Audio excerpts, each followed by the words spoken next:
আমার কাছে এখন ধরো বেশ কয়েকটা কাগজের বলের মতো আছে, এগুলো কিন্তু বল, ঠিক আছে, এগুলো দিয়ে খেলা যায় চাইলে।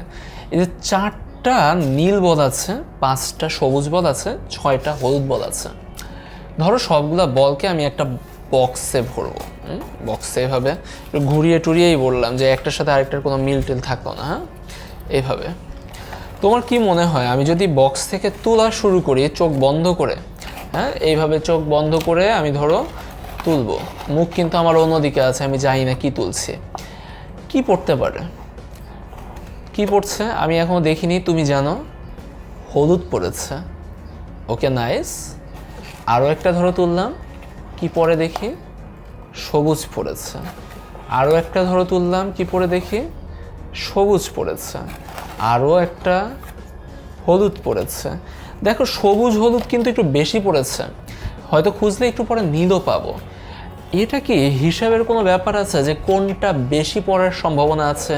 আমি যদি তোলা শুরু করি সবুজ হওয়ার চান্স বেশি না হলুদ হওয়ার চান্স বেশি? আসলে অ্যান্সার হলো গিয়ে হ্যাঁ, আমরা সহজেই বুঝতে পারি যে হ্যাঁ, আমি যদি তোলা শুরু করি সবচাইতে বেশি চান্স কোথায় আছে?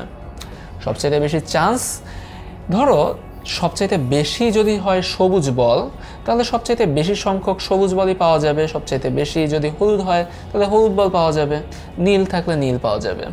ঘটনাটা আমরা একটু আগেই দেখেছি যে যে কোনো ঘটনার ঘটার সম্ভাবনা উক্ত ঘটনার অনুকূল ফলাফল ডিভাইড বাই সমগ্র সম্ভাব্য ফলাফল।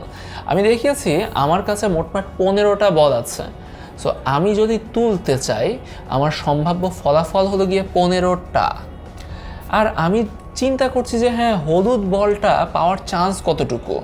দেখা গেছে যে হলুদ বল আছে ধরো 5টা, তাহলে হলুদ বলটা পড়ার চান্স হলো গিয়ে 5 ডিভাইড বাই 15, অর্থাৎ 1/3, অর্থাৎ 33.33%। এভাবে আমরা হলুদ বল হওয়ার চান্স কতটুকু তা নির্ণয় করতে পারি। যদি বলি সবুজ বল, সবুজ বল আছে কয়টা? সবুজ বল আছে হলো গিয়ে ধরো 6টা, আর মোট বল আছে কয়টা? 15টা। তো 6/15 সমান যেটা হবে 2/5, অর্থাৎ 40%, এটা হবে সবুজ বল ওঠার সম্ভাবনা। আর সবচাইতে কম ধরো হবে নীল বল, কারণ নীল আছে 4টা আর মোট বল সংখ্যা 15। সো নীলের পার্সেন্টেজ এটা কম হবে।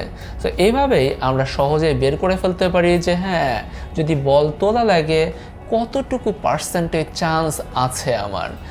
সো এর পরবর্তীতে আমরা আরেকটু জটিল সমস্যাগুলোতে যাওয়া শুরু করব, আমাদের সাথেই থাকো।